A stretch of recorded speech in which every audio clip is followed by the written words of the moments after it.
Hello everybody, welcome to It Came From the Backlog.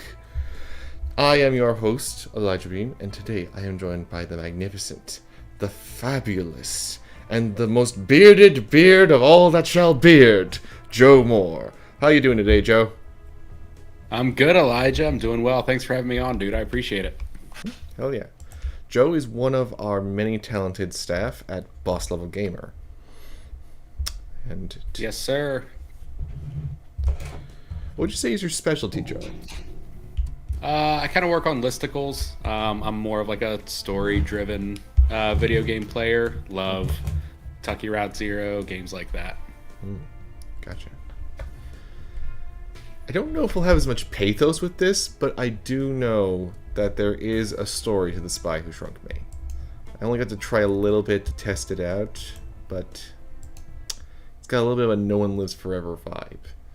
And for those of you just joining us, on It Came From the Backlog, we go through two interesting games that have been sitting in our backlog for the longest time, and finally tear through them to see if they are worth playing.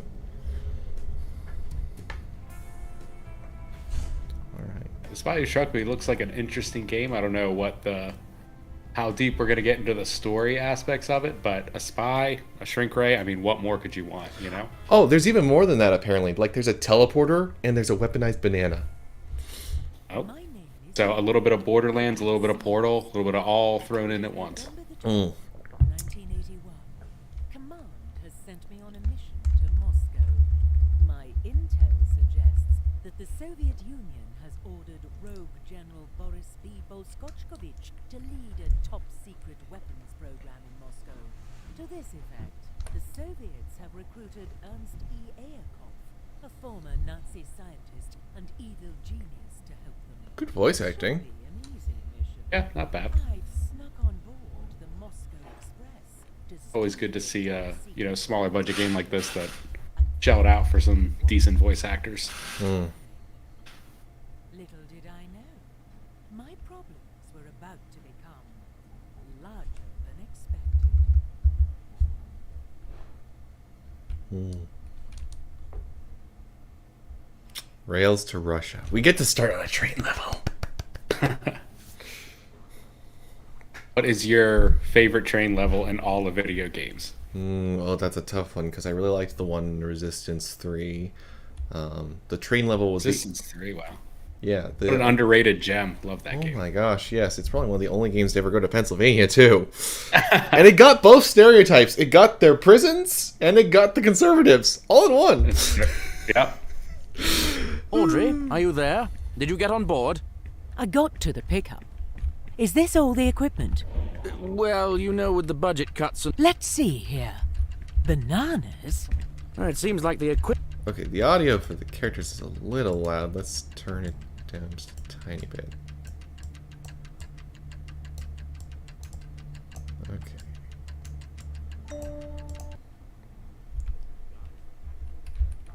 I think we got Jason in the chat saying what's up. Hello, Jason! And yes, I'm glad to be back too. Yeah, last week we had a bit of a family health concern, so that slowed things down a little bit, but everything's okay, so we are ripping and roaring back in. And yeah, I only got to play the very, very beginning of this. But oh, I did. There's even a little sound effect that's adorable. The gun floating outside of his ass, though, is a bit disconcerting. You know, sometimes things get stuck in places, and I don't want that ever getting stuck.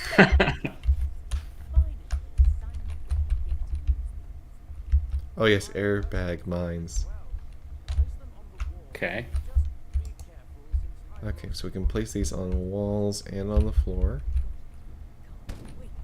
Ooh, that looked like it hurt. It hurts so bad now. His hand's coming out of his butt. These men have weird things in their butts. I am disconcerted. I mean, you have the shrink ray, so maybe that's part of the game, is shrinking things small enough to get into people's butts. Hey now. We're not fighting Thanos.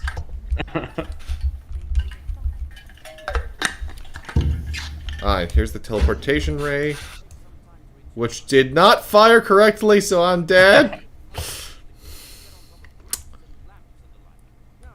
Any percent die quickly run. No, you gotta start somewhere if you're gonna platinum, right? Hmm.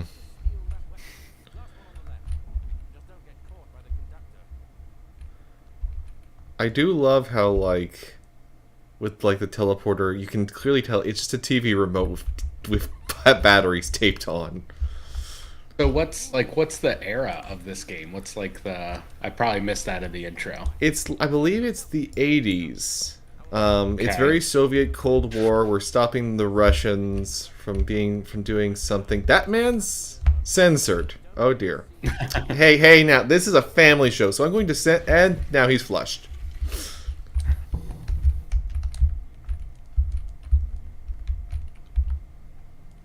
Actually, Russia is like always the go-to bad guy throughout the 80s, and not just ever, like if you needed like a bad country, you just always went to Russia. Yeah, and then you look at modern history, it's like, yep, this lined up a little too well. This tracks, yeah. But I do love that you like have to shrink and unshrink to be able to pull things off.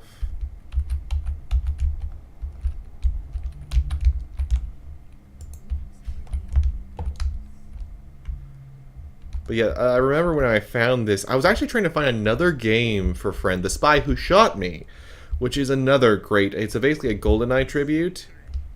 Okay. It is just absolutely wonderful. But, it just like, that one was more a matter of you can shoot anything and it interacts with it. Like, you can pants someone. You save hostages by shooting them. You save hostages by shooting them? Yes. Seems very counterintuitive. That is The Spy Who Shot Me. It is uproariously it is basically Spy Hard the game. Okay. But while looking that one up, I found this one. I'm like, there's a spy game where you can shrink. So there's an Ant-Man game that also happens to be like mildly James Bond, right? Yeah, it's just crazy. Yes, the payload will hit ground zero. Soldiers can deploy to secondary target en route. How is this comparing to the Resistance 3 train level? Well, there's less giant alien cockroaches trying to eat me. So, you know. So, negative point against it. On the other hand, there's some amazing fake Russian and German voice acting. That's always a plus. Had to be fake German and Russians in Resistance 3, right? There is, yeah, there's like I believe he was, if I recall correct, he was like German or Polish. There was some scientist that you travel around with. I'm trying to think of other great train levels. Well, the only level I liked in Uncharted 2 was the one on the train. Okay, fair enough. So that's a great train level, though. It's an interesting one. It's definitely an interesting one. Oh, we're getting a message. Okay, we need to hide in the cabin. Alright. That's... Alright. There we are. Okay, there's a pacifist thing for never killing anyone, which we are not going to get on this run. And, Yeah, I would. And there is a ghost where a spy never gets detected. So it is possible to ghost all this, which makes sense. It's gotta be a tough run though. With any game, that's always like the hardest, right? If it's a Metal Gear Solid or a Splinter Cell, whatever, it's like impossible. Yeah, I remember even in Dishonored, like, I really tried to make myself go insane, and I did it on a Blood and Steel run, which is basically I had no magic powers, and I could only rely on bone charms. I managed it, and yes, KC, the hat is back! By popular demand, land sharks are just, they're a thing now.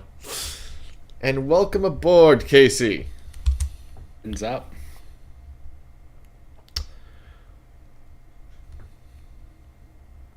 So, since there's a widespread of like new games still on the horizon for this year, many of them with a heavy narrative focus, I'm curious, what's got you most excited, Joe? Game that has me most excited is Sam Barlow's new game. Let me see. Oh exactly. yeah, the Silent Hill successor that he's been promising. Yeah.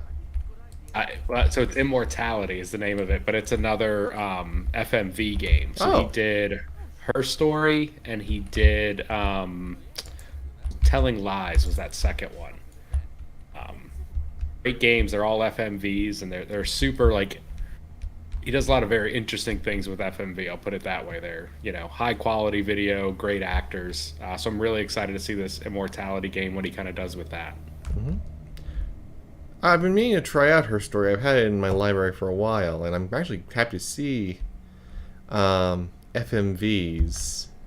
But I could have swore just a little while ago he also announced that like he was the lead narrative guy on Silent Hill: Shattered Memories. So I'm really curious if I remember him saying something about how he was trying to finally make something like that, but not bound to Silent Hill. I think everyone's waiting for like another Silent Hill, right? It was kind of weird. Like, Whoa! I just fell out of the map. That's and I fell back. I came back. Wow. So the game. Did you shrink and get big, or it was just a crazy glitch? I tried to teleport, and apparently that Oh, okay. alerted a guard upstairs.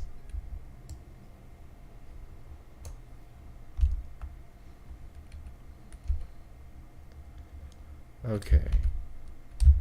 No! Brackets.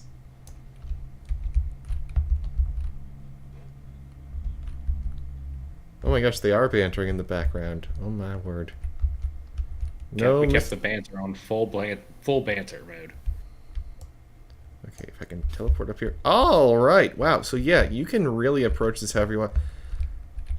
This feels like a backhanded compliment, but I mean this in the nicest way possible. Oh my word. Someone actually, like, basically went, what if Hello Neighbor, but, the level design actually works? That is a backhanded compliment, but I think it is. I think you're spot on. Because, like, there's the physics, there's the variability of it all, but yeah, just, like, it actually works. Yeah, it's a interesting concept. Nope, you can't see me because I'm behind this thin pole. Okay.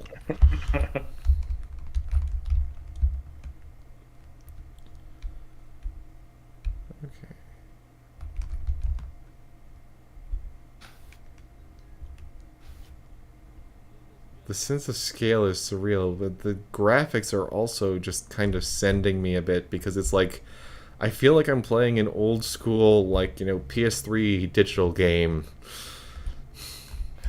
Yeah, I was trying to like figure out like the art style. It's like PS3 digital hits the nail on the head, but I was thinking more like remember when all the AAA games were coming out on PS3 and Xbox, and then occasionally you'd get one on the Wii.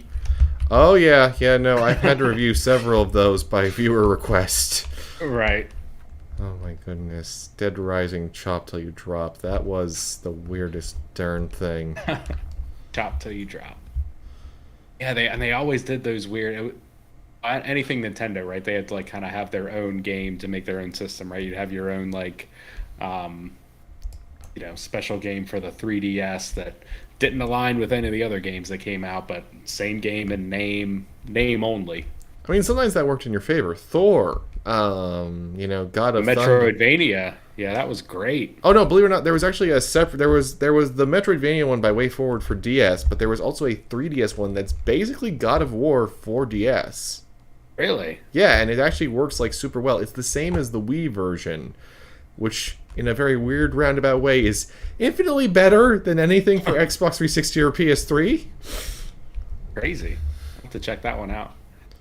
Can't remember the last time I opened up my 3DS. Well, you might actually want to pop it open. There's actually some sales right now for rare stuff like Radiant Historia and that, because they know that the eShop is going away. Okay, good. I can't fall in the garbage can. Excellent. Final notice. Interesting. Oh, you can actually read the computer.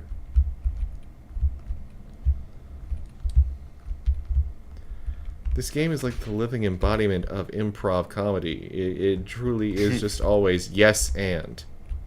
This is Whose Line Is It Anyway? The game. Oh, whose line? Now you're speaking my language. Oh yeah. Oh yeah. Oh my goodness. Colin Mockery and Ryan Stiles. If I ever reach the point where I can make as many non sequiturs as Colin does, It's a talent few people have. oh, that's not good. All of them are shooting at me. Why were they all shooting at me? I don't know. It would appear you got caught. I apparently got caught and have to wait. I have to restart the whole level. Oh, that's brutal. Yeah, that's less cool. That's not super exciting to do. Okay, let's try a different route. Let's try just going up the stairs. Okay, and I'll just restart that again, because there was a guy waiting at the top of the stairs. It's like, ha! You were thinking practically! Right. That's such a, I hate when games do that. It's just a cheap way to get you. It's like, oh, did you think this was the way to go? It's not.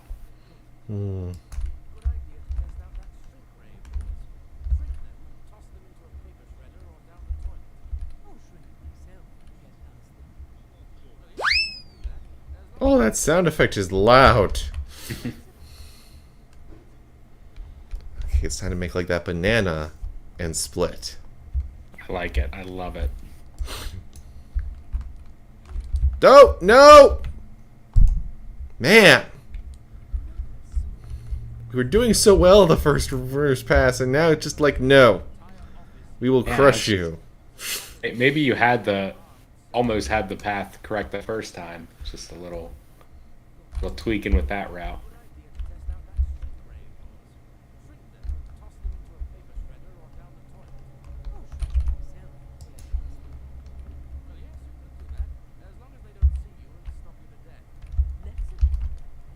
Wait, what happens if you leave one shrunk and he just runs away? I don't know. Maybe that's a trick. Just shrink them all. Oh! I've got him! Ooh! You know, I didn't try to murder him with that garbage can, but that garbage can murdered them anyway. Okay.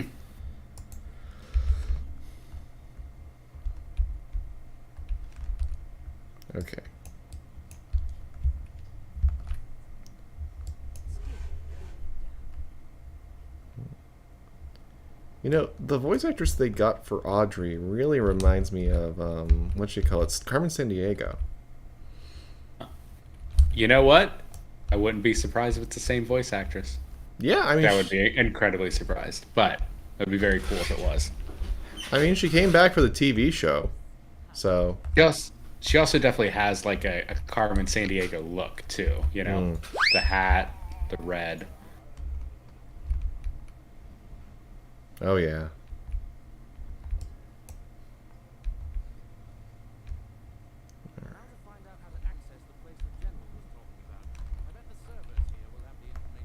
Okay, we need servers.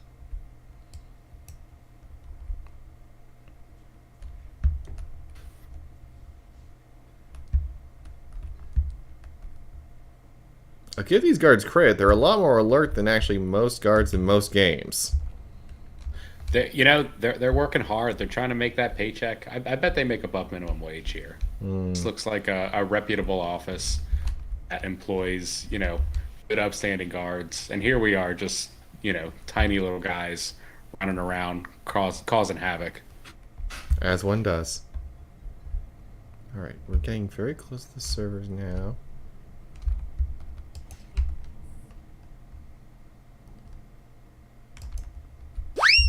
Oh my gosh, you can use the banana on them once they're also shrunk down. That's devastating. The look on his face. It's like insult to injury. It's like in Mario Kart, right? When you get shrunk and then you hit a banana peel after that, there's nothing worse.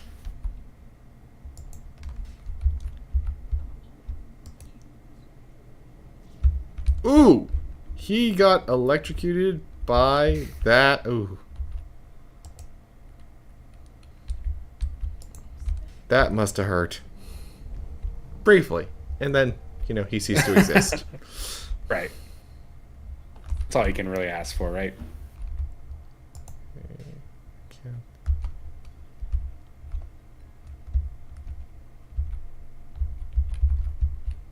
That's the fault. Okay.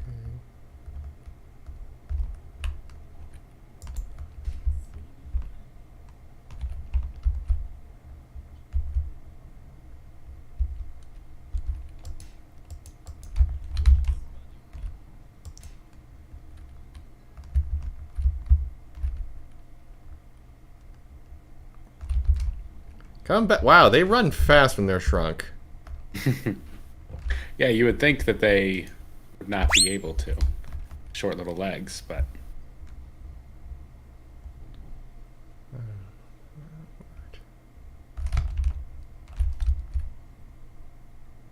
Okay. No, no, Vlad, you saw nothing. You saw nothing. You're imagining tiny women again, Vlad. Oh dear. So not the little ones you're looking for.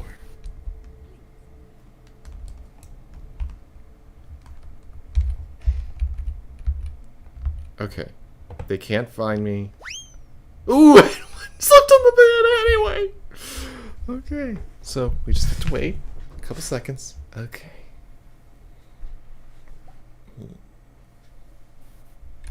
What would you say was your favorite list to write so far? My favorite list to write so far. So I wrote a pretty long piece on every Call of Duty ranked, which was fun, revisiting some old Call of Duties, and not as fun, revisiting some other Call of Duties. I don't know if you're aware of this. There was a Call of Duty made for the N-Gage. Do you remember the Nokia N-Gage? I have an N-Gage emulator. I actually have fans for my YouTube channel wanting me to review more of them. I've already looked at, the Elder Scrolls Shadow Key, so yes. I am very aware of that whole thing. Yeah, it was, you know, part taco, part cell phone, part video game, console. But yeah, it was essentially a port of like the original Call of Duty, and it ran at about 10 frames per second. Pretty bad for a first-person shooter, and especially when you're using like key-based buttons to try and turn and aim. It was not great, but that was fun. That was a lot to go into. Oh yeah, I remember. Actually, yeah, I think I remember that list because I was like the one guy in the comments going Black Ops 3. Oh yeah, I do remember that. Yeah, you were a big Black Ops 3 man. I am. There are very few first-person shooters that let me go inside the head of a dying person and piecing apart, you know, all the different stuff going on in their heads. Oh dear, I'm really low on ammo. Oh good, there's some ammo there. But yeah, I may have a few. So it was actually for probably my second or third Call of Duty ever. I played 3 on the Wii because my dad thought it was the one that had split screen co-op until we found out that was the Medal of Honor. And I received Ghost because it was found for like $5 at the time when it was brand new at a consignment shop. So I think my mom grabbed it for me. Was just like, oh, you like shooting things, Right. Oh, nice. I don't think. Sorry, I didn't mean to cut you off. Just like Jason has reported that apparently your list has gotten over 3,000 views so far. Oh, interesting. That's good. Deal. But sorry, you were saying? I was saying I actually like Ghost. I thought that one wasn't as terrible as people made it out to be. It was decent. A mid tier. Give it a high C, maybe low B. I particularly like the invasion mode. That was some good fun there. Yeah.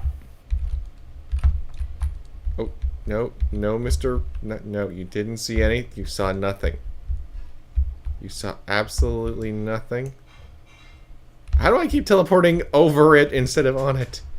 Hello, Horror King. Well, you missed some garbage can murder. So You did miss garbage can murder. That was quite shocking. Maybe the only garbage can. There can't be the only garbage can murder in a video game. I'm sure Hitman has figured out some way to do it. Agent 47, he's an innovator. You know, Hitman 3 was the first game I was thinking about with train levels, because that's got so many great levels inside Hitman 3, and then also that train level. That's not good at all. Yeah, I've heard many stories about that one, and yeah, it does not sound. It's a big oof. It sounds like a very, very big oof. Super strange. Like the whole game is built around these, awesome huge sandbox levels that allow you to do whatever you want, and then the train level is more or less just like, this is GoldenEye now. Just go shoot everyone.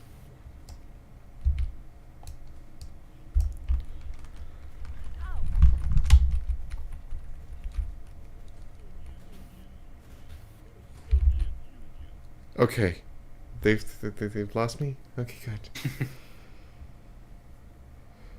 Horror King was what? Since it's called House 2, does that mean it's set next door to the previous entry?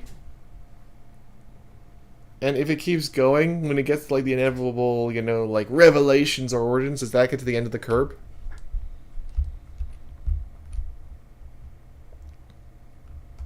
I don't. I wonder if I'll be able to understand it if I haven't seen House 1. My question is, do you need to see a house plan first?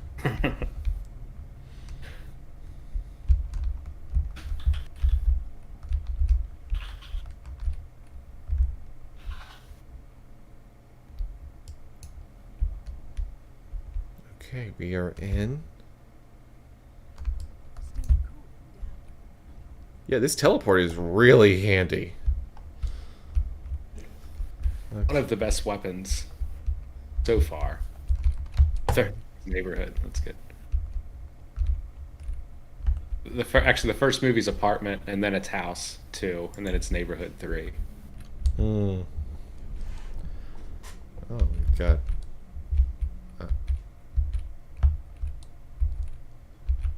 Oh, it's a minigame. I didn't realize. Okay, so B O T. You wipe the servers? Great. Find that access card it mentions so you can get down to the vault. Okay.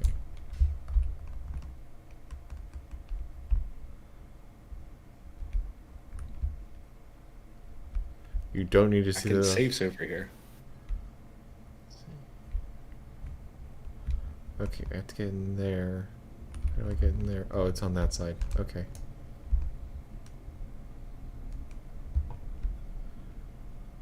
Okay. Let's go.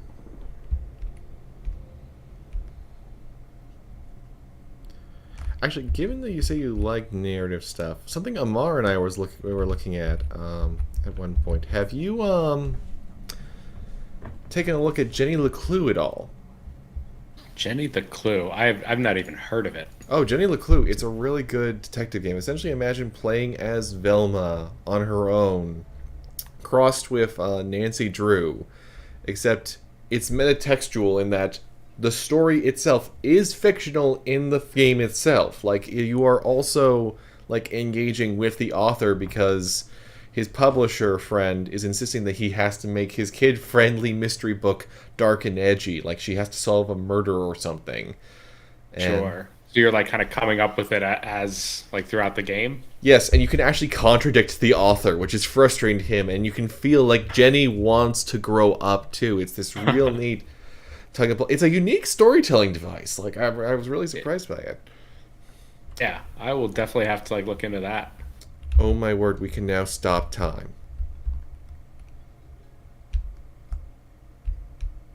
I love that the one guy we shrunk is still just there in the corner. He's like, if I don't Right. move, strange British lady will not see me.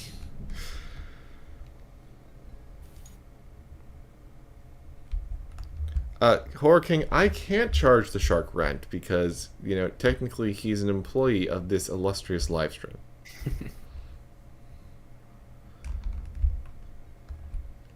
The shark is actually our boss. He's here watching us to make sure that we do a good job. Yeah, you thought James was like a human being, but like this is what James actually looks like when he's, you know, when he's not, you know, on the clock.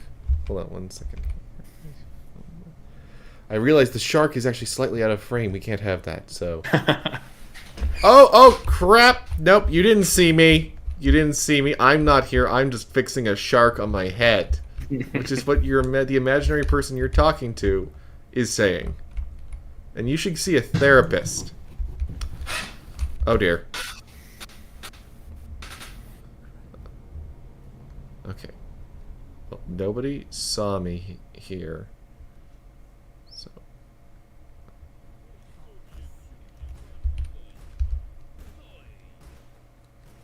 Oh, shh!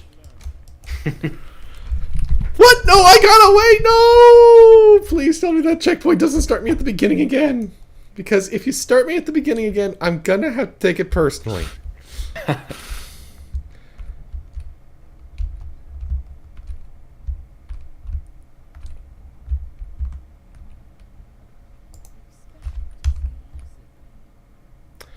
Okay. Whew. I understand that time splitter reference, Horror King, and I approve because, gosh dang it, where is that Time Splitters remaster? I know it exists. Why are they alarmed now? Why is everyone alarmed at me? I didn't do any. Okay, so the AI might be a little too aware in this game. Yeah, it's kind of the opposite of like bad AI. I mean, it is bad AI, so I don't want to say the opposite. It's the opposite of like dense AI, like where they can't see you at all. They just instinctually know where you are. Yeah, it's...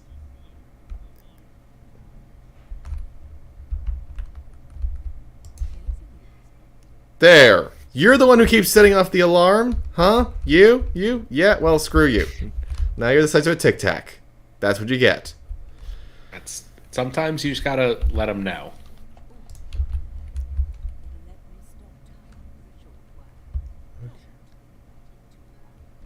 I like that she tells us to literally just not think too hard about how the mechanics of this game even make sense. It's like... It reminds me of quite possibly the only good line from the Inspector Gadget movie of, it's a Disney movie! Until you said that, I had totally forgotten that that movie ever existed. I'm sorry. Hey, you know, sometimes you need to be reminded of the 4 films that came out in the 90s Disney era. Oh. Okay. I am... Yes, you can't see me. I'm behind the couch. I am the overripe banana of your doom! That's the other there was something else that's reminded me of it. Darkwing Duck. All of these gadgets are so Darkwing Duck. We just need a gas gun. Yeah, I'm wondering like what additional gadgets will you be given throughout this game. The banana is definitely my favorite gadget for sure. I just like the idea of always having a banana with you just in case you need it. Then yes, it's an excellent source of potassium, and it's a great way to knock anyone out. Exactly, help your eyesight, and then make some fools trip.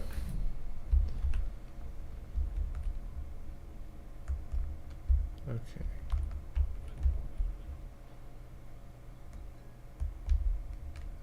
The dynamic music whenever we start sprinting is also good.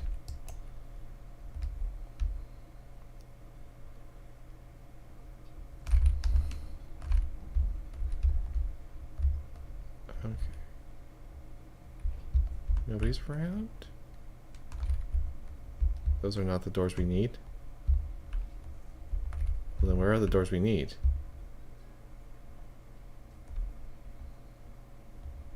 Is there a map, perchance? There is not.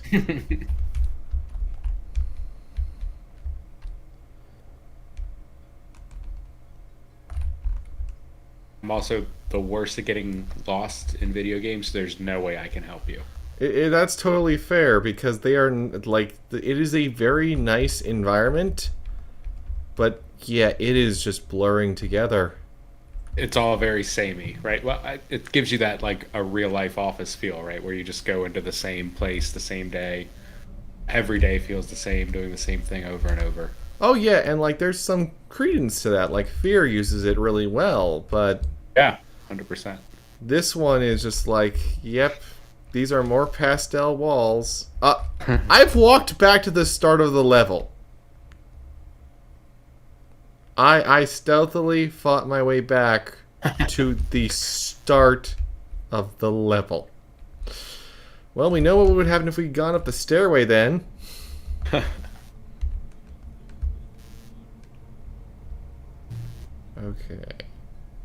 Well, that explains why we aren't getting anywhere.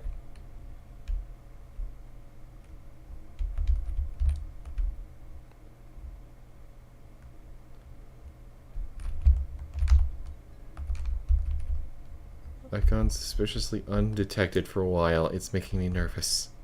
That's why I go in quiet. Yeah. It's like, I've been doing really well. This is making me paranoid. Right. Well, it's whenever you're like, when you don't run into enemies for a long time, like I am definitely running in the wrong direction, right? I am nowhere where I should be. Either that or something is about to go down. Oh, we have to get... The calm before the storm. Okay, so we got a key card. Access to the vault.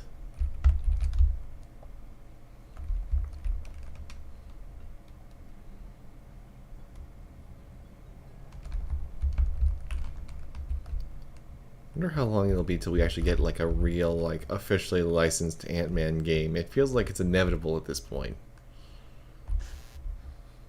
I don't know. That's a very good question. Because I've seen people prototype it and stuff.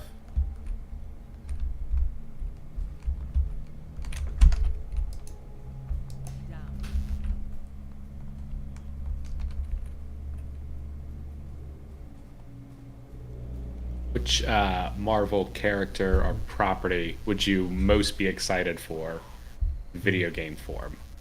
Are getting the Wolverine game at some point. I'm not huge on the Sony ones because they all kind of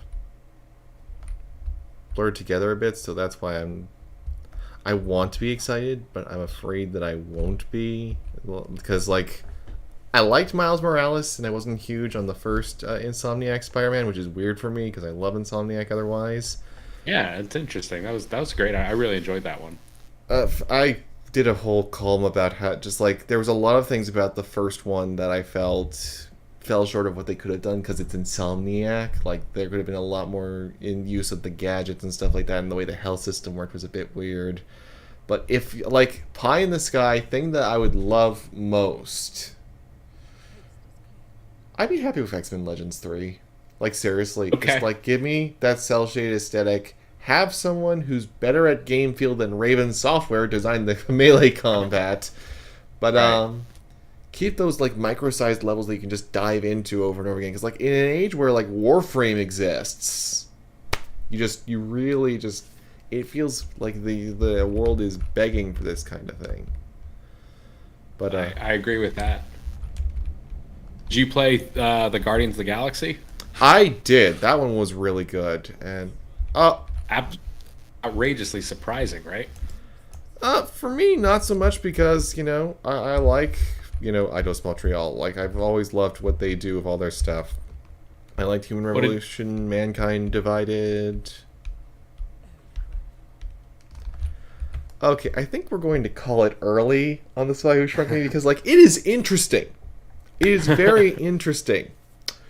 But I don't think the rest of our viewers, given that we've actually lost a few over the last couple minutes, like I think everyone's agreed this is a neat concept, but no one is going to go out of their way to spend $10 on this. I can see why it just kind of came and went. Yep. Yeah, it's a shame too, because like there's a lot of really clever ideas here, but yeah, there's even a VR supported mode, but Yeah, that's a bit of a rough mess. I'm curious, how many chapters overall does that? Wow, there are a lot of missions. I'm sure maybe on casual difficulty it's a bit more palatable, but wow, there's a lot going on here. Oh yeah, there's even actually like, they have like a Croft Manor sort of thing where you can actually go to Audrey's bungalow and poke around and explore things. Okay, kind of like the what did Hitman did? They're doing something similar. No, they already have. Right, you have like your own little a home you can go in and accept missions, kind of deal. Oh yeah. So okay, we will be right back, and we will be transitioning over to Blood West, which I can guarantee less buggy than this. All right, so we will be right back. Hang tight, everybody.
And we're back with Blood West.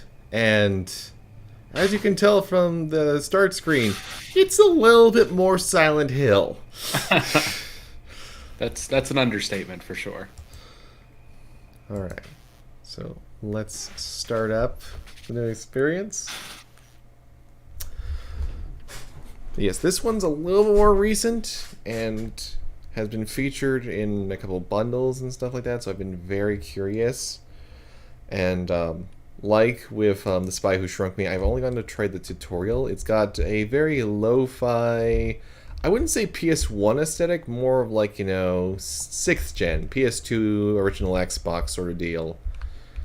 So there's a little more detail going on. And it's kind of got sort of an immersive sim slant to it, on top of murdering things. Yeah, I'm definitely getting like a Twisted Metal Black type aesthetic coming from this. The answer is you're undead. We brought you here by means of our immense powers from whatever place you've been before.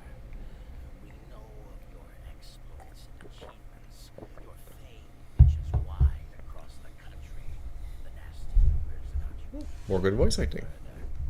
you're our beast in a sleep. Well, I'm sure he loved it then, Horror King, because if there's one thing I know about Hidden Object Guru, he loves his horror games. The nature of every summoning must have a reason.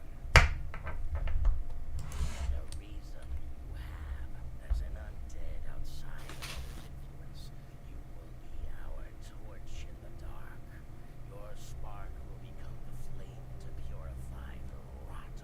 Where do you fall on Western games, Elijah? Are you a big Western game fan? I think there's some really neat ones. Like, I really want to get to Hard West, especially because it has a DLC campaign that is basically a female-led Django Unchained. Like, seriously, it's a ex-former slave just absolutely demolishing plantations and shit, which just sounds amazing. Yeah. Once you made the sale, stop selling, you know? Oh, it was such a cool thing, so I want to get to that one. That is one I do want to get to on here at some point.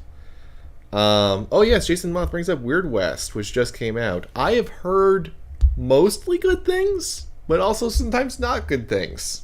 Yeah, I'm very excited to start Weird West. Search for the evil lurking in this world. I believe it's on Game Pass also.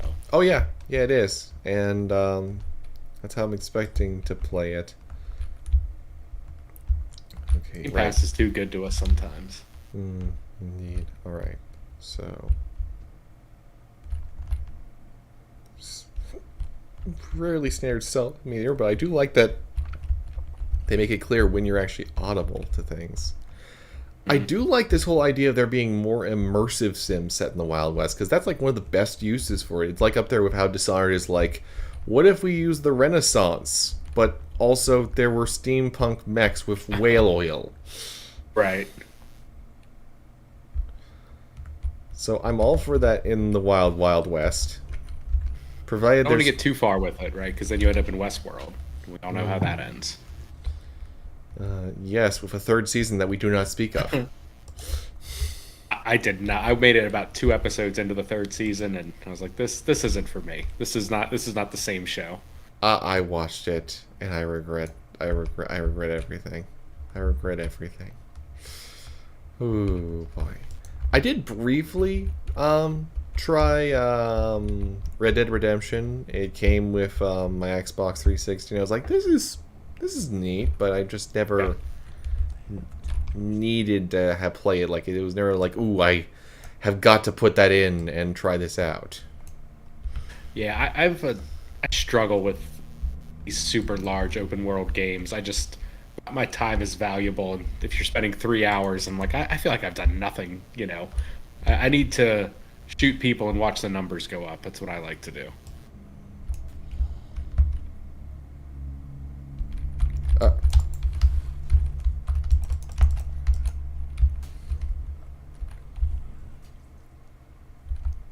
Okay. Well, fortunately, this horrific monster had health on it. I'm not going to read anything into that.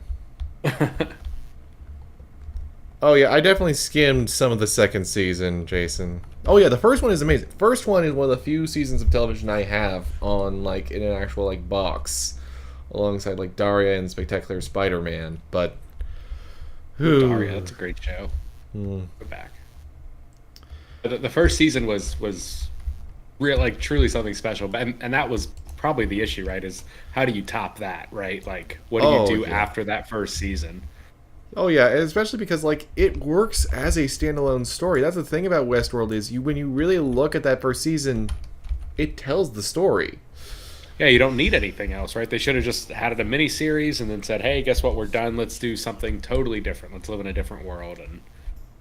But they decided not to. They got too close to the sun. They had to pull their Icarus. Yep.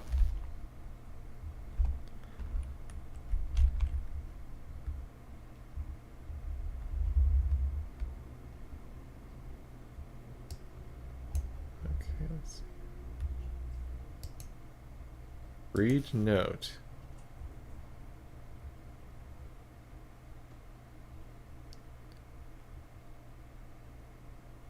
Okay, so it's actual. So the lore itself is not only something that you can have in your inventory, but it's worth money. Huh. By contrast, wooden cacti, not vulnerable to hand axes. Wooden cacti, not vulnerable to hand axes. Okay. Okay, so I need to keep an eye on my stamina too. They're throwing a lot of mechanics at you. Yeah, like I said, I got very strong immersive sim vibes when I played the tutorial, and this we are literally at about where I got.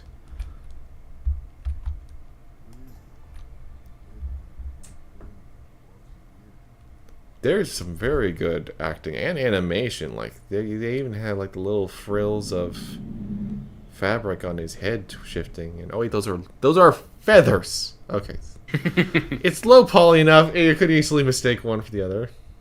Yeah, it's as like you said, we're living in the PS2 era of graphics right now. So,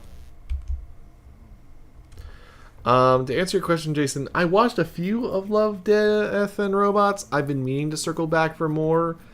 When that show first came out, I was slammed with a bunch of other reviews, so it was like, oh, I'll get back to this at some point. A couple years passed. you should definitely check it out. It's good. It's a quick watch too, right? Like I think episodes vary. It's so you go from 10 to 20-minute episodes. Perfect, like digestible. Watch something on your lunch break and.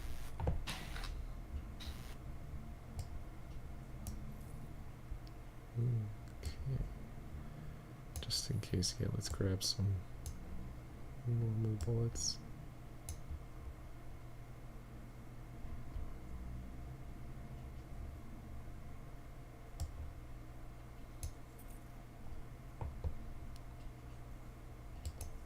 Okay.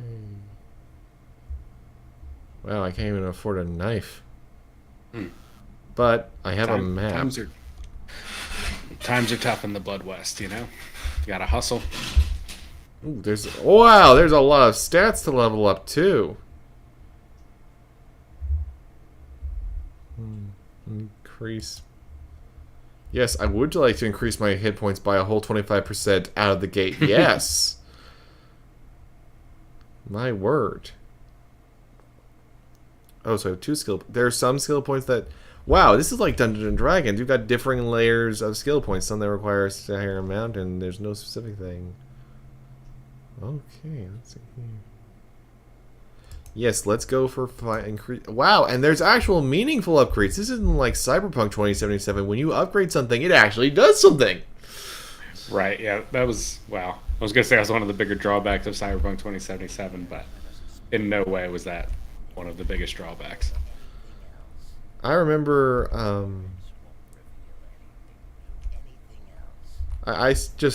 yeah, oh my gosh, my brain's thinking back to trying, I've tried playing Cyberpunk 2077 for 4 hours. I got sent a review copy because it was at 1.5 now. It's all working now! I had to alt-tab so many times to solve bugs and glitches, and that was a specific solution for almost all of them, was just there was some kind of memory flow issue, and it didn't matter how many times, I had to keep resetting every single time in order for it to not freak out or make Jackie's voice finally work. Right. Yeah, what a disaster of a launch. And it still sold, 13 million copies in its first week or something ridiculous. Oh yeah, and it still gets people still give it positive reviews. They're like, it works fine for me. It's like, yeah, so did Arkham Knight at launch for a couple people. Right.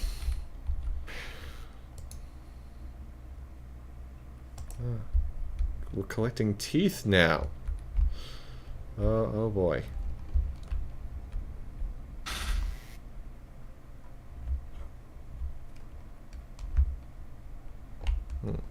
How did you feel about it, Jason? Well, we're mingling about. Oh. A note on spirits.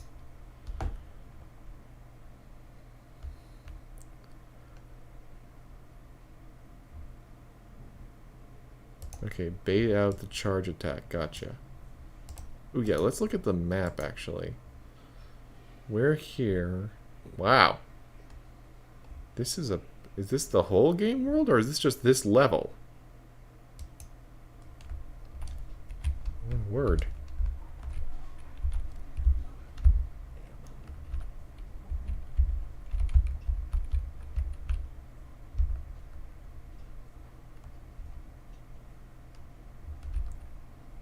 Well, you know, we were talking about train levels, but does it count as a train level if the train's derailed? No, Jason, Does it- about love and robots, not cyberpunk. No, I'm not going to torture you like that. I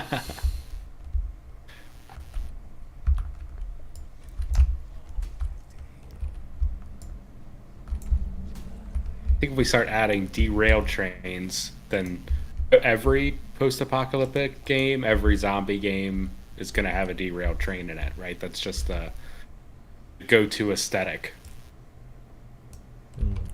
Premium cigar box. Some do.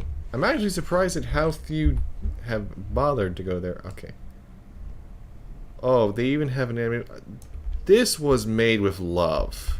This was clearly made with love, because like it would have been so easy to just make that be an instant sound effect or whatever, and boom, you have your health back.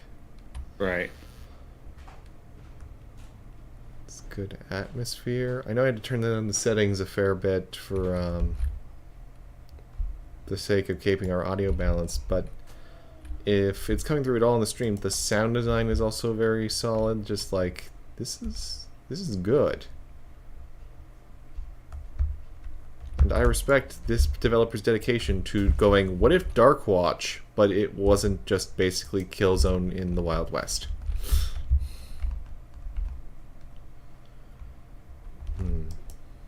That's what you want from a lot of these indie games, though, right? Is like take a good idea that a AA studio did and do it well. Oh yeah. Oh my goodness, yes.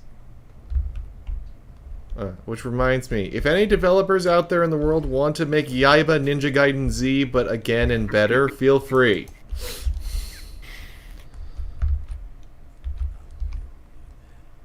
Ooh, Jade Raisins. Use to teleport to the last Totem. Wow!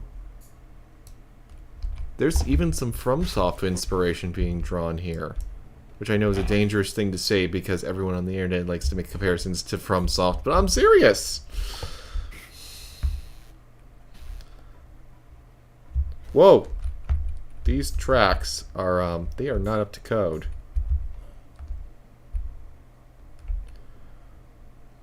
I wonder if the Wild West is where FromSoft is going to go next. I would be down for that. I would be. They've already got the horse riding working. Right? Yeah, they got that turned in pretty great.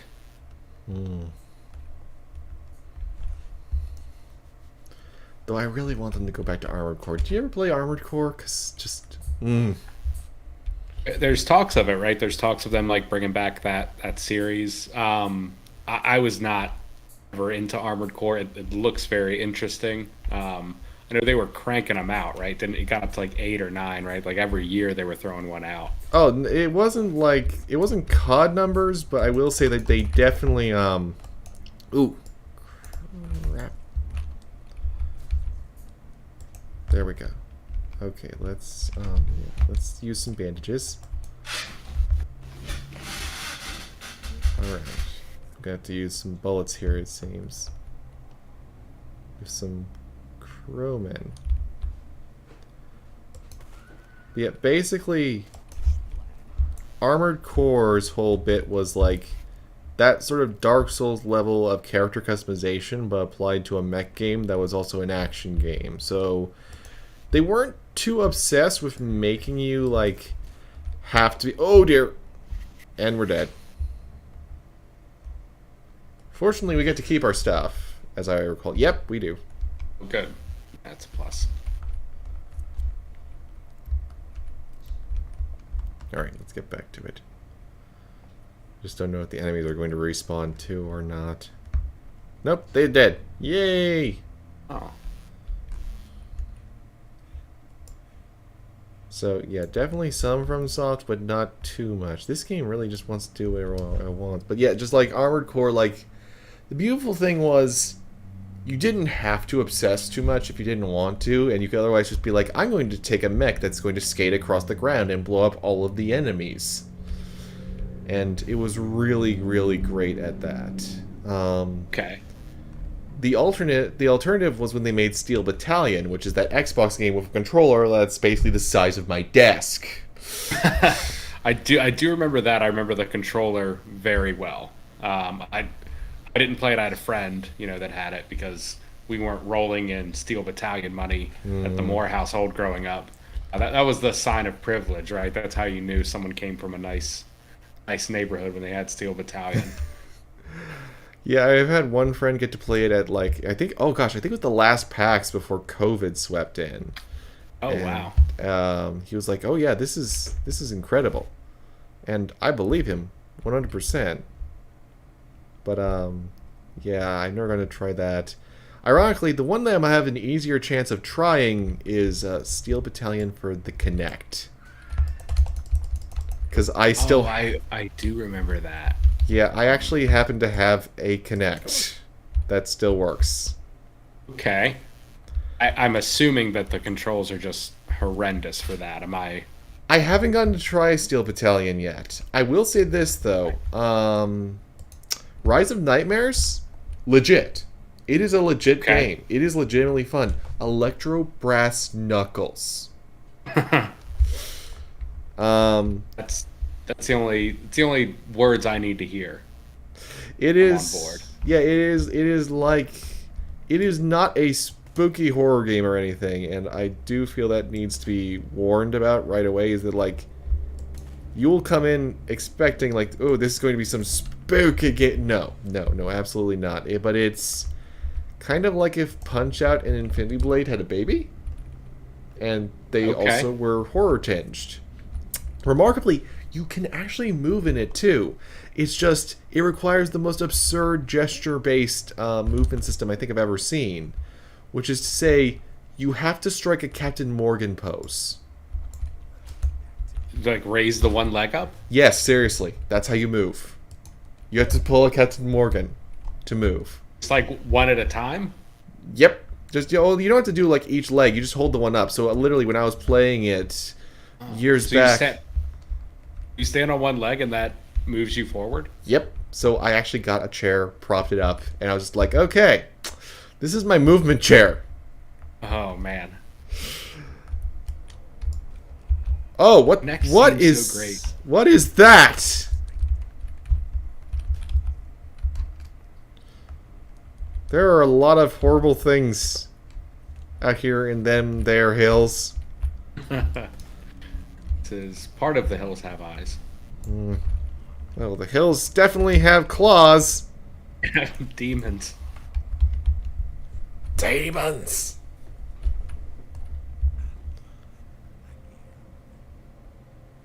Soulflaw, you will receive one with every death. 3 of them will turn into a horrible curse. Ooh. You can resist it with potions and such, but I have a soul flaw now. Can I see? Search the church. Search the ruined church to find the evil within. Ignorant. Your experience gain is slowed by 5%. Well, It's gotta hurt. yeah, that's not good times. Okay, let's sell some things. Have some teeth, man. You need them for your mask. Okay, so we know about the animated dead, so we can sell that. We know about the spirits. Don't know about the prodigal daughter. Cigar box. Okay. Alright. Yeah, I'm gonna need some more short ammo. Definitely. You know, the economy pricing of everything is actually pretty reasonable, I'm surprised to say. Because, like, I was expecting some nonsense, but no. Oh, there's a bow, so that you can do stealth kills. Hello, Amar! Welcome aboard. You're just in time to have missed me die. I can't split them up while I combine them. Well, that's... Okay. Well, I have enough feathers to last me a while. Got some ammunition.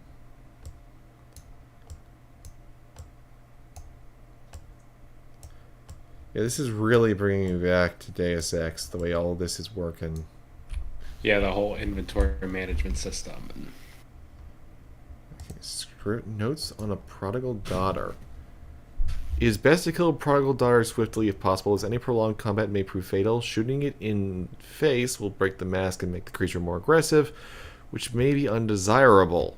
Anything that may reveal the ugliness, be it a living thing or an inanimate object like a mirror, becomes a target of vicious and furious attack.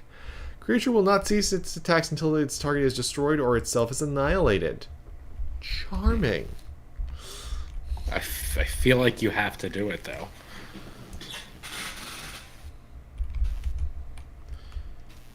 It definitely is, you know, it sounds like it's a thing that you have to do. Oh no. They respawned. Okay, well, let's switch back to the hand axe. So yeah, this is actually... This is a Souls-like sim. I was not expecting that. None of this was on my bingo card for what to expect from this. When you walk into a game like this and you find all of these mechanics and lore and everything, does that make you more excited to go through to the game? Oh yeah. Or does it? Okay. Jason, you might want to make another mark on the chalk for times Elijah has name dropped Dead Space, because like that is like the main thing for me. Is like when I started playing Dead Space, I was all excited because like wow, there's a lot more to this than I expected, because it was my first horror game ever, and it just kind of blew me away. You know, all these different things that I wasn't anticipating to find, and it's also one of my favorite series overall. And as I recall, it was the last stream or the stream before that where Jason was like, and Elijah has mentioned this again on the live stream. How stoked are you for the remake? I am very concerned. I am very concerned. Yes, because the first combat we actually see in action, and you don't actually dismember the enemy, you just shoot it until it's dead, which is Resident Evil. That's not Dead Space. It's not Dead Space, right? Yeah, so that's a little concerned there. But would you have preferred a Dead Space 4? Over yes! Dead Space Oh my 4? gosh, yes. Yeah. The whole pitch that they have. You missed me dying again, Horror King. The whole pitch for Dead Space 4 was they would finally make, like, Ellie would be the protagonist. She was your... I don't know if you've played Dead Space 2 or 3, but she was, like, basically your main companion through those. She was going to be the lead character. Isaac's fate was going to be left ambiguous. And just, like... It looked absolutely... Just everything that they've said in interviews, it just sounds amazing. It sounds exactly like what I would want. Oh, you can take the ammo out. Awesome. That is amazing. So I can claim ammo from the pistols and I can just sell them. That's great. But just so much of what... Because, like, in Dead Space 3, the best part, hands down, no question, is... There's this part very at the beginning when you're in a flotilla of abandoned ships that are derelict above the planet of Tau Volantis. Okay. You just have to go between the ships organically. It's like a quasi-sandbox environment, but it's not obtuse about it, and it's all optional, and apparently Dead Space 4 would have just been that on a whole. Yeah, Jason's calling me out. He's like, yeah, you just check. You'll find Elijah talking about Dead Space.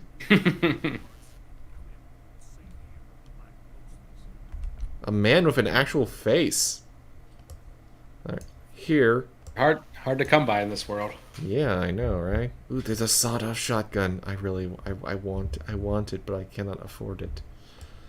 I want it. Sawed-off shotgun? It's a shotgun. That's sawed off. It's for, you know, when you're having personal disagreements and you want to express it with everybody. Okay, so there's rifles too. Wow, you can apparently earn a lot because there's a rifle called the Drunk Master. Oh my gosh, if you are drunk while wielding it increases your damage. Oh my word. The amount of thought they put into all of this. Should also point out that we are absolutely not advocating to get drunk and use any shotguns. No, no, oh gosh, no, please, no. Please be responsible. But if you're in a video game, have fun. It's totally acceptable, yes.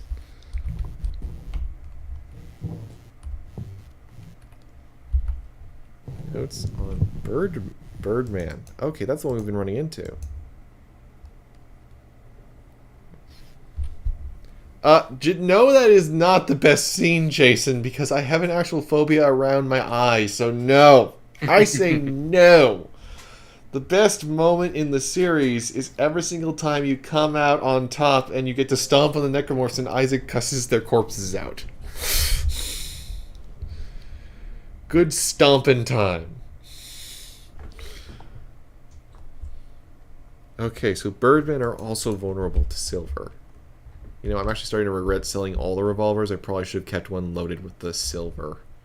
Yeah, that might have been a good thought. But we don't run into too many more Birdmen. Okay. Oh wait, so I was going to a fort. Okay, so that's not actually where I'm supposed to be headed to. I need to follow the train tracks. Okay, so I might have been doing the thing like going with the Dark Souls theme. I might have been going to the wrong area. Right, just getting totally lost. And it's like, yeah, here's these skeletons. Okay, I'm leaving your saloon alone. I'm walking away. Man, the bouncers in this town. Oh! Whoa!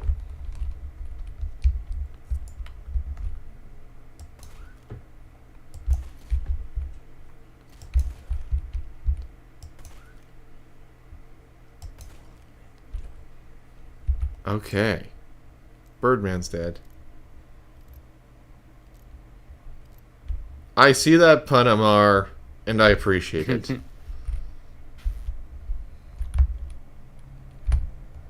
Who can see? Someone can see me, but I don't know who.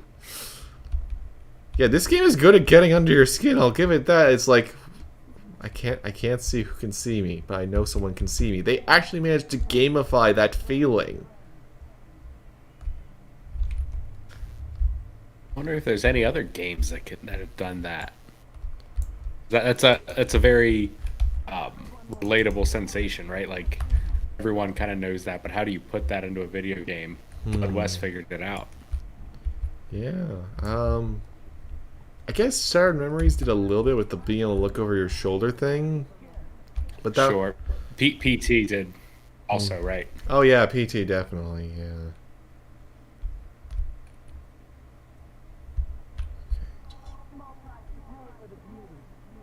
Oh no. I just realized what the voice we're hearing is. That's one of the women with the face mask that we don't want to break. Okay, we're just going to give her a wide berth right now. Because you can actually hear her.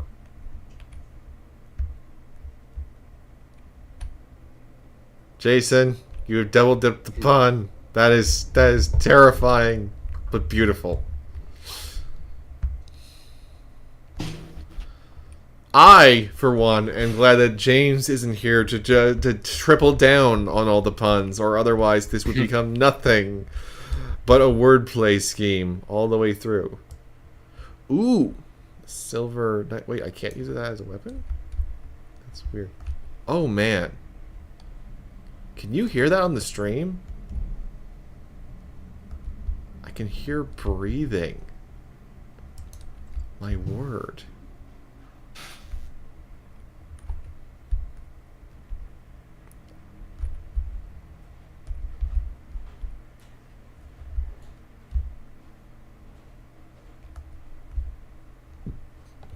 Oh, excuse me. My goodness. Okay, well, in fairness to Jason, since apparently my Dead Space mentions have become so dangerously constant, What would you say is a favorite game of yours that you just can't get enough of? You asking me? Yep. Okay. Favorite game of mine that I can't get enough of. Well, I did just purchase Grand Theft Auto 5 for like the 5th time because it came out. The PS5 version. It's like, oh, I need to get it again. But I actually don't love that game. I don't know why I keep buying it. It was like $10. It's like, oh, that's a good use of my time.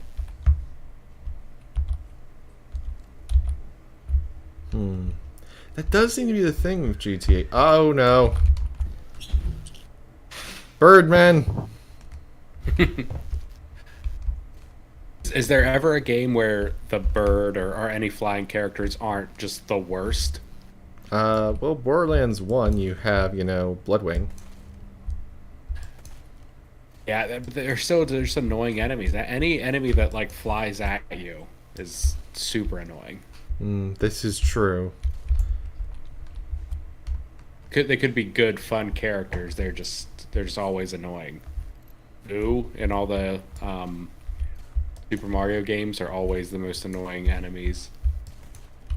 That I wouldn't know, because the only Mario that I've played to completion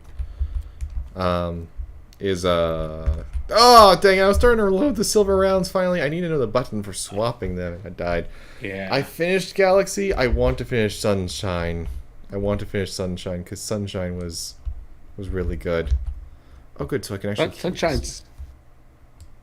You haven't even played through Odyssey? I don't own a Switch. Oh wow. Yeah, I don't have lots of the moolah. Fair enough.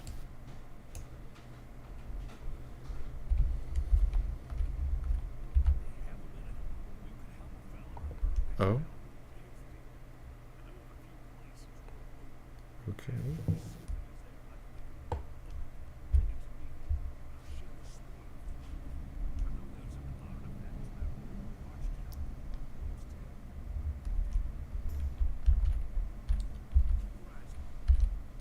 Okay, so Jim wants me to track some stuff down.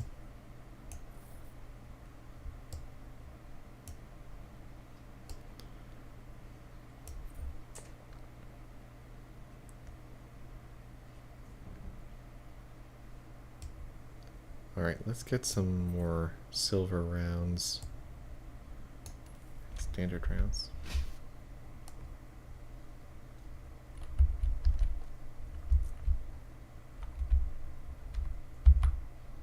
Oh, I know I Divine Cybermancy. I've been wanting to try that one for a while. Shout out to Morrowind Cliff Racers, eh, Jason? I have not played more. Whoa, when Jim walked through us, that looked weird. Okay, it's time to talk to some birdmen. Go see what they're up to.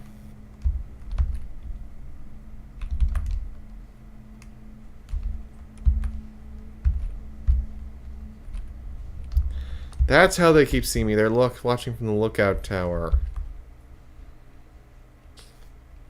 You gotta Metal Gear Solid them and sneak around, go up, or take them out with the bow. Eventually do that. I doubt that'll do enough, considering that they can withstand a whole bullet to the face. Oh, it's true.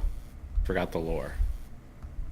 I did not check it out, Horror King, because I've been busy chasing down various locations that I haven't already gone to in Lego Star Wars. Wow, yeah, silver bullets. They do a lot more.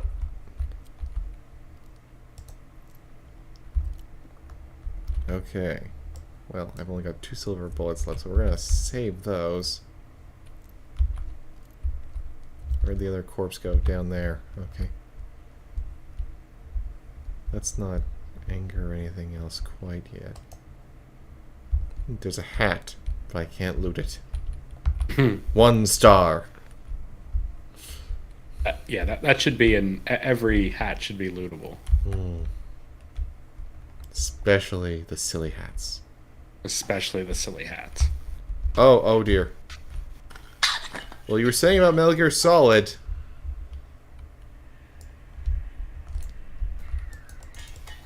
Ooh. We got him.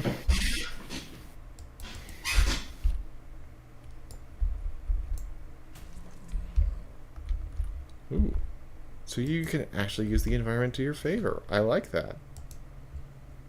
Yeah, it's so they put a lot of mechanics into this.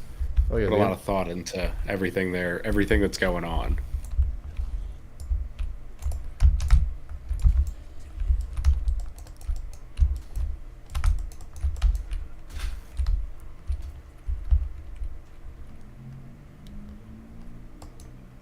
I need to bandage myself so I stop bleeding.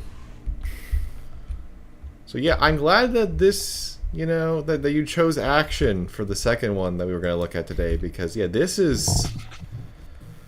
Both of today's games have been a surreal experience of, I was not expecting this, but, you know, in this case, I'm very okay with it.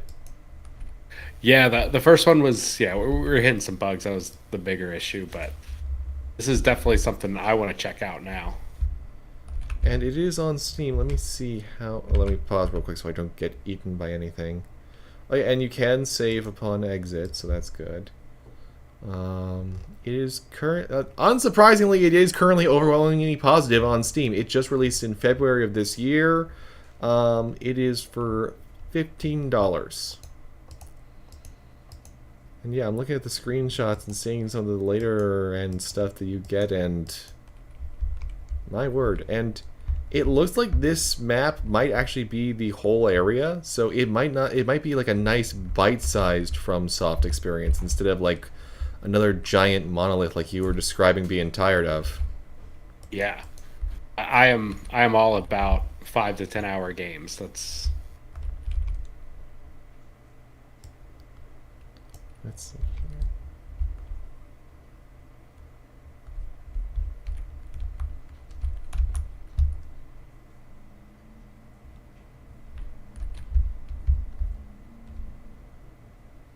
Let me see here. Okay. Well, in that case, I have an extra question for you. Sure. What would you say is probably the best paced game that you've ever played? Like, just from beginning to end, you didn't feel like you either wanted to stop or have a fast forward button. Best paced game. Probably the 2018 God of War. It was never like a moment in that game where felt bored. There was always kind of things to do, and there were it was a bit of an open world, but not too daunting, right? So you can kind of do what you want, kind of chill a little bit, if you don't want to go immediately side to side. But the size of the game, the scope of the game felt like perfect for what it was. I don't have a lot to say because I'm very controversial when it comes to that game. Oh, interesting. What's your hot take? I found it incredibly unpleasant to play, and it basically took everything that I actually liked about like Dead Space and Lost Planet 3 and made me not fond of them.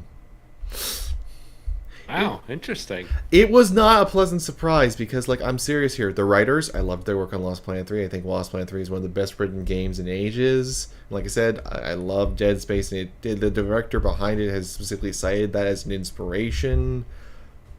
But it just did not gel. It did not land right. Interesting. So what didn't gel? Was it did the combat not feel great to you? Was it the storytelling you didn't dig? I'm trying to think here because I need to actually really think really good. Like, there are some parts of the story where I felt like it was a little bit leaning too much on the Sony, we are grandiose and we want you to feel as though we are grandiose. And it just, like, it's kind of got in the way of, like, there was good writing. It's just there were moments that just would drag on. Like, I remember carrying the hog and stuff like that, and I'm like, this is narrative empty space just so that you can exposit. This is still walking down a hallway slowly with someone talking to you. And I know that they have the budget so they can do that. So they can mocap this giant guy carrying this hog.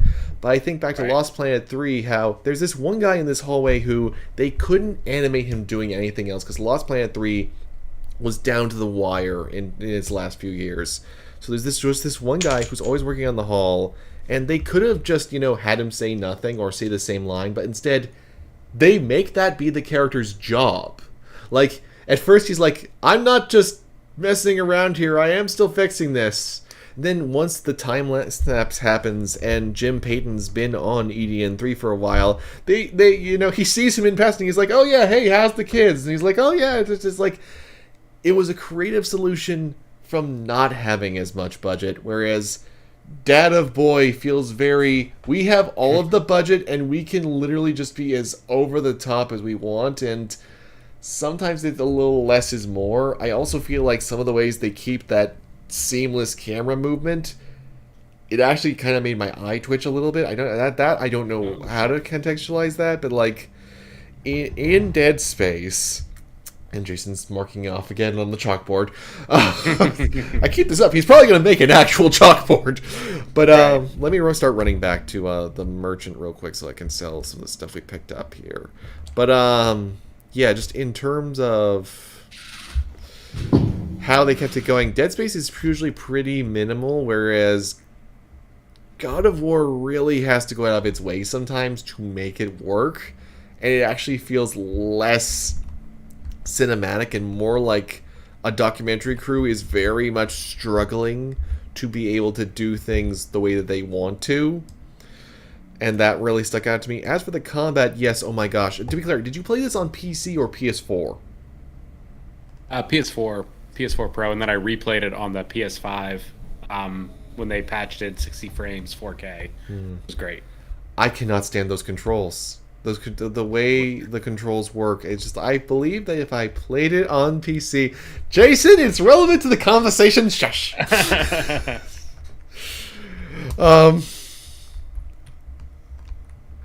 So wait, you played it on PlayStation and you didn't like the controls? Yeah, I played it on PS4, and my immediate response was throwing the axe. Throwing the axe feels good. That is the only attack that felt good to me, really, overall. A lot of the combo moves, I was left wanting, more like Crystal Dynamics' Avengers, which I was playing at the same time, and I was like, how is this Avengers game that everyone hates actually better at controlling and handling than a game being handled by Sony Santa Monica? It did not make sense to me why this was the experience I was having, but I can't deny that I fundamentally was preferring how Avengers was handling the inputs and stuff like that. So, as someone that played more Avengers than I would, care to admit, I really did love that game. I do think the hottest take I've heard all day, maybe all week, is that Marvel's Avengers is a better playing game than God of War 2018. To be fair, I played it on... That's a spicy take. To be fair, I want to add the caveat there that I played it on PC, and if you put Avengers on PC, it's a lot better because like on console, the controls are really clustered, but on PC, it's why I even have a mouse now that has like a thumb button, because I had received one for free with the new PC, and I was like, okay, let's see how this works. Screw it, let's put the dodge button on here. It was revelatory, it handles so well, it made Avengers just an absolute dream to play, and I believe that maybe if I revisited Data Boy on PC with the ability to rebind controls, I might be able to at least get past some of my issues with the combat, but just... Yeah, I really did feel like the camera was way too close in as well. Like, I remember someone being like, but it feels more visceral to me. It's like, I don't need God of War to feel more visceral. If anything, this one's more subdued. There's less blood on screen. What I want is to be able to tell when an enemy is trying to cut off my ass. And that's sometimes a bit of a struggle with the game as well. And I know that it doesn't need to be, and I understand why they want you to be more situationally aware, more focused, because, Kratos is more focused on trying to take things down. He's not on a rampage, he's deliberate. I get that, and I totally dig that. When I first saw the reveal, that's why I was excited for it.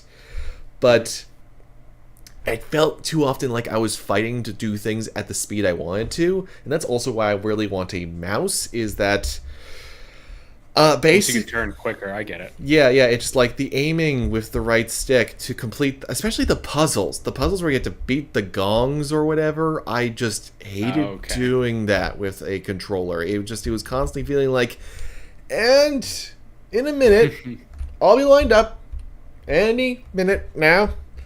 And it's just like, I feel like there's a good idea there, and that was probably why it was so frustrating overall to play, because, like, again, I love a lot of the developers who've worked on this work.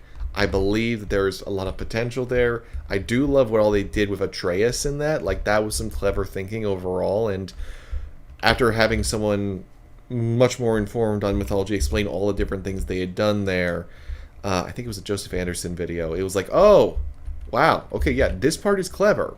So it's not that I totally disrespect it. It's not like, say, Uncharted 2, where I can't say really anything easily positive about it. But it just, there's so many just little things that felt off. It was like the Uncanny Valley effect, but for game design. Oh wow, interesting. So it's a very surreal experience, that one. Hey, why can't I pick up I want to pick up the book. Let me pick up the book! It's not missed. You can't pick up the book. So what, so God of War, poorly paced game. What do you think, or what in your opinion, phrase it that way, is a super well paced game? Well, most recently I did Yaiba Ninja Gaiden Z, and that one was pretty nice. Which is going to sound insane to anyone, because I know, yes, it's Yaiba Ninja Gaiden Z, I get that. But, like, every time something I didn't like was being, like, forced, like a mandatory puzzle section or something, I didn't have to stick around and keep doing it for several minutes. It usually was, like, anything like puzzle or platforming would be over in like a minute, and then it would get straight back to its core gameplay loop that I was actually interested in. Which was weirdly respectful of the fact that, like, it knew that it was a bit of a mess, and it was still like, okay, but we can still work around this. And that's definitely the case, because coincidentally, same people who, some of the people who go on to make God of War worked on that one. It was their last game at Spark Unlimited. So for them, it was a bit of a shift. Oh dear, I'm way too low on ammo.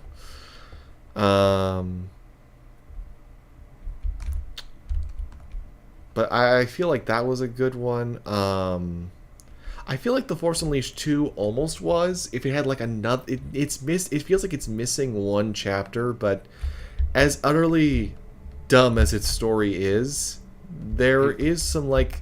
There's always a new enemy. There's always a new mechanic. There's always something fresh, which is it's got like that Portal, which Portal is probably the best one I could think of in terms of like pacing. Like Portal just, it never really skips a beat. It never forces itself into doing anything it doesn't need to. Up to the final boss fight, there is always something new to surprise you with. Always something new to just kind of blow you away with. Oh! Dang it.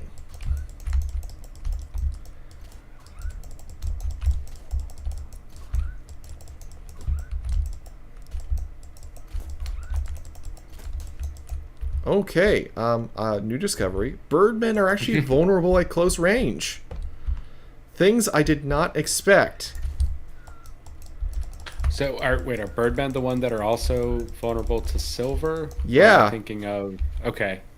Well, it seems like everything supernatural has some kind of vulnerability to silver, but yeah, it's... Yeah, that's a silver and crosses, right? Those are the two you go to. I haven't seen any crosses yet, though. I keep picking up feathers, though. I just mean in general supernatural lore, right? Those are the two things that... take down beasts. To answer your question, King, regarding to Avengers, because we can't have nice things. No, the real problem was they didn't do the best messaging. The marketing was all over the place, and like as much as I would argue that mechanically it has a ton of variety, visually, that was the biggest issue for them, was that I remember a lot of people being like, I'm going through the same levels, and it's like, well, you're not, but they look the same. And that was a big issue for a lot of folks. I played Warframe back during its beta when that literally was the exact same issue for it. So it wasn't as big of an issue for me, but I do get why some people would be like, this is I'm literally walking through the same looking hallway, and that your brain can think that you're just going through the same thing again. Yeah, I think my issue, because I loved Avengers. I leveled up Thor, Captain America, Kate Bishop. I did. Oh, Kate Bishop is so freaking good in that game. That is one of the best like characters like I've ever played. Like playing as her was so much fun. You have the sword, you have teleporting, you have a bow and arrow. What more could you want? My issue I felt with Marvel's Avengers is at launch, rather, they like you said, they marketed themselves poorly, and you thought you were getting Destiny, but as Captain America or as the Hulk or whatever, when in reality what you got was a pretty decent 10 to 15 hour campaign, right, where you kind of play as everyone, and then you're let off into this open world where it is, you know, I disagree a little bit, but for me it felt like I was just playing the same levels over and over, and they were fun and the combat was good, but I mean it was the same vaults, it was the same runs. You know, there was 5 maybe areas on the map at launch, and now there's a lot. It's gotten a lot better. I'll say, like, if you jump into Avengers now, you're playing a way different game than we were at launch. Yeah, and I do want to be clear, like, I do agree that at a certain point, yes, certain vaults definitely got old, and the dailies for a while there were also very fixated on, but what if we went back to Manhattan again? Or we could not. There are other cities in the world. How many times can we kill Taskmaster? I mean, it was every day I was fighting that dude twice a day. Oh, Masterson, just stay dead! Oh, man. Yeah, no, I remember that. Oh, goodness me, yes. And also, I don't know why the menus in that game, that is the one other thing I will outright call is just like, oh, there are stones for throwing stealth, and there's actually a rangefinder. Gosh, I'm growing to love this game so much. But, anyway, Avengers, just like, I remember discovering that, wait, Black Widow, I can do all of this with her? Like, I can make it so she takes down, every time she's cloaked and she kills something, she generates an energy orb, plus every time she or she does a stealth takedown or any kind of takedown, makes another energy orb, and the bots even use that, so now whenever she's running around as a bot in my party, she's just constantly spawning energy orbs like no tomorrow, and I love that. I love that is a thing. But they hit it behind the most boring gear loot system you could ever imagine, right? Like, I mean, there was a button to just automatically put whatever the highest level gear you had on, and then actually like grinding to get the stuff to upgrade it past a certain level was just brutal. And you, once you like put so much into one piece of gear and you find another piece of gear, you don't want to like drop it. It was very strange how they did that. It's been, I want to say 5 or 6 months since I've actually picked it up. I think last time I picked it up was to play through Black Panther? Black Panthers. Yeah. I still need to get the I have the shotgun. This is my boomstick. For y'all now. This is my boomstick. They hid it beneath the lady so that if you could find...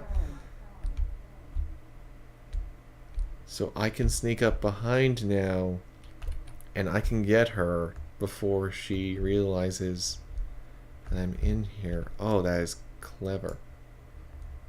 Yep, and you can aim down sights. Oh, man. Oh, there's actually extra booze you can grab, too. Oh, good. Let's see here. Gold mead. Increased movement speed by 20%. Reduced penalty for lack of stamina. It's a medium alcohol. Reduces damage from ethereal enemies by 75%. Okay, we're going to need that for the church. Yeah, definitely.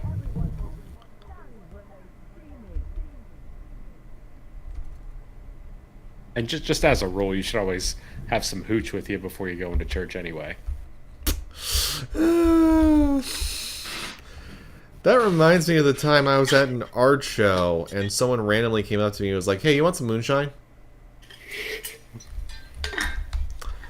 I hope you did not accept. I didn't. Somebody else there did, though. It was very casual. Interesting. Yeah, you shouldn't take candy from strangers, but I think you should definitely not take toilet moonshine from strangers.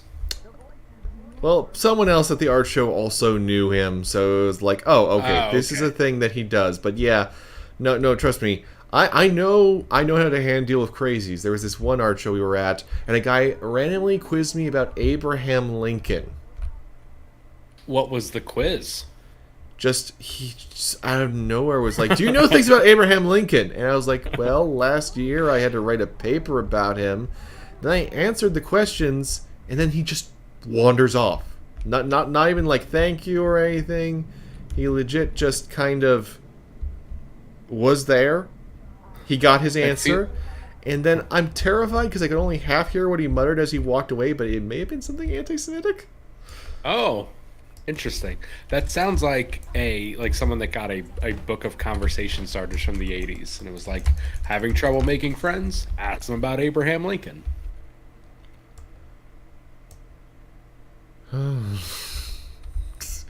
I don't know, but she's dead. Wow. She actually went down easier than I expected. Oh my gosh, even the paintings are... I keep trying to not gush too much about this game, but it just keeps making me happy. There's so much love going on into every inch of this. This is why I love doing this show so much. I mean, it's like you get to have a great conversation and you get to find some just absolutely amazing games like this. Yeah, all the games that have just, the backlog, right? That have just been sitting forever, and let's dig into them, see what they're all about. And this is good. Alright, I'm going to see if we can take that church quick. Oh dear, the Birdmen respawned. Darn Birdmen. But, I did say that I also got a level up. Okay, let's see here. Yeah, I think increasing melee attack speed would be a good thing, yes. Let's see here.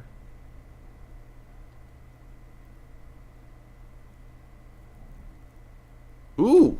I love that strong head. Alcohol doesn't work on you by 75%. I was raised by Russians. Okay. In Soviet Russia, you make drink drunk.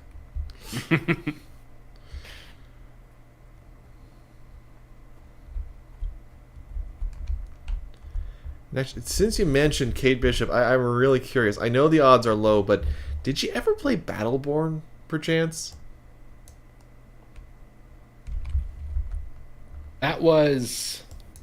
I feel like I did. Did it go free to play? It briefly went free to play, yes. I think I probably played a few rounds when it went free to play.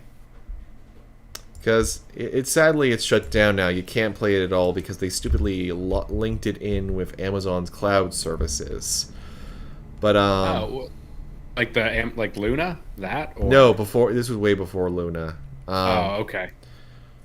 But yeah, basically the long and short of it is they tied so many systems to it that they couldn't keep it alive after the server rental went through again. Yeah. That seemed to be Avengers' issue too, right? Square was asking for 3 different games. You know, they were asking for a narrative story, they were asking for a Destiny, they were asking for an MMO, and what you got was pretty good in all 3, but then when you put it together, everyone that was going into it was expecting something different, and it didn't scratch that itch that anyone really wanted, except for me apparently, because I put 200 hours or whatever into it. Yeah, very much same. Just yeah, it felt good. Yep. But yeah, just Battleborn had a really great campaign. The reason I ask is because there was this one character of theirs that I think you'd appreciate if you, given the characters you were playing as. She was called Diandi, and I'll say it outright. She was more interesting than any character that Overwatch has thrown at me since Symmetra. Okay.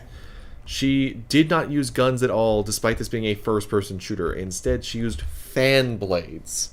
And they actually had, like, you know, some, like, Street Fighter-style combos that you could use in first person. Basically Doomfist before Doomfist existed, but actually controlled well. Okay. Huh. Like, It's a bummer it's not around anymore. Yeah, it's just like, I really feel like that we need, with all these hero-style games and everything that we have nowadays, that we need more developers to, like, just, instead of trying to wholesale create something new every time, it's like, if Avengers was like, we've brought in Elektra, she's Diandi, I would be like, okay! Yeah. Although, fun, you know, I had almost forgotten, they did announce there's a new expansion finally coming. The Mighty Thor, Jane Foster is going to be the next Jane one. Foster's Thor. Yep, I'm pretty excited because Thor was my first main when I got it. He was the first one I got to level 130, or was it 150? I don't remember level cap. 150, I think, yeah.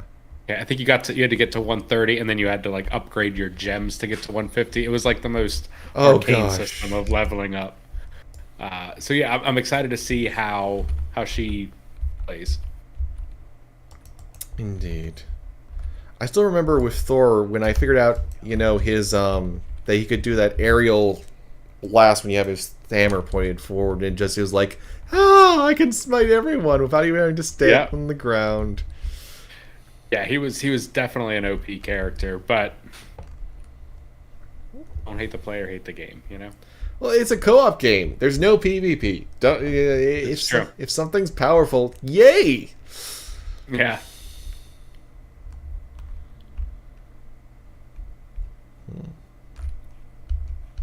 Wow. Yeah, this is officially a Souls-like. I'm going deep into the depths of a cavern. And it just keeps going down.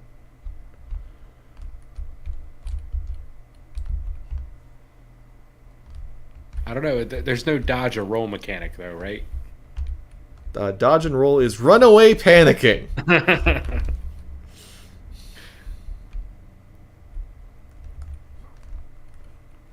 You can jump more easily than you could in a Souls-like, though, so there's that. That's good. That's the cutting-edge feature. Right. We added a jump. Now you can jump to your own conclusions.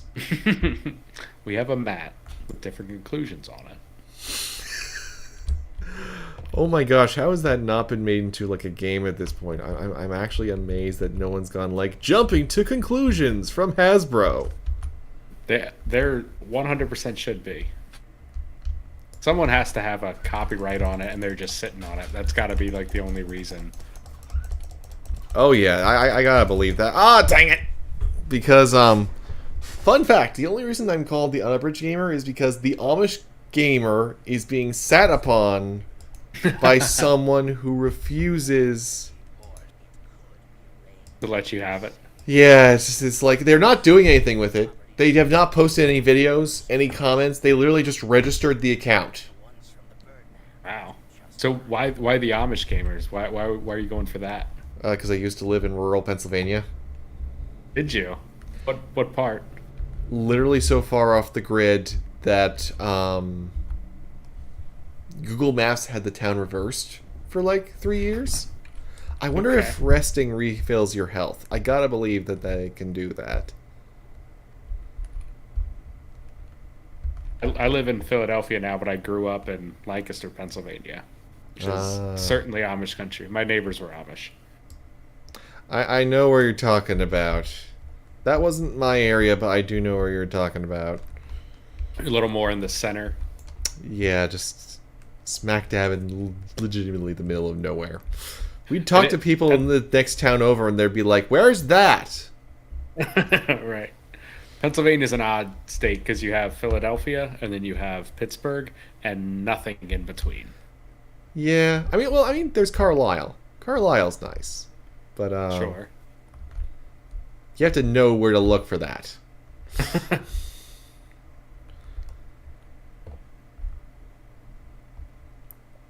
Okay, I know we're not quite at 8 o'clock, but we also have gone a little bit off schedule with given how everything went with The Spy Who Shrunk Me, so I think we will call it here for Blood West. But yeah, I can firmly say I am going to be playing more of this. Oh my goodness, this is really top-notch work. Absolutely gorgeous attention to detail. So yes, highly recommend that one. Not sure what happened with The Spy Who Shrunk Me. Very amazing ambitions, lovely ideas, did not stick the landing. But before we go, Joe, is there anything of yours that you would like to shout out? Nope, I got nothing. Just check out Boss Level Gamer. Yes, be sure to, and be sure to like and subscribe so you can catch the next episode. It came from the backlog, where a new guest and 2 new games shall be put through the same gauntlet. And hopefully none of them will send me falling through the floor that time. For Boss Level Gamer, I am Elijah, this is Joe, and we bid you all a lovely evening.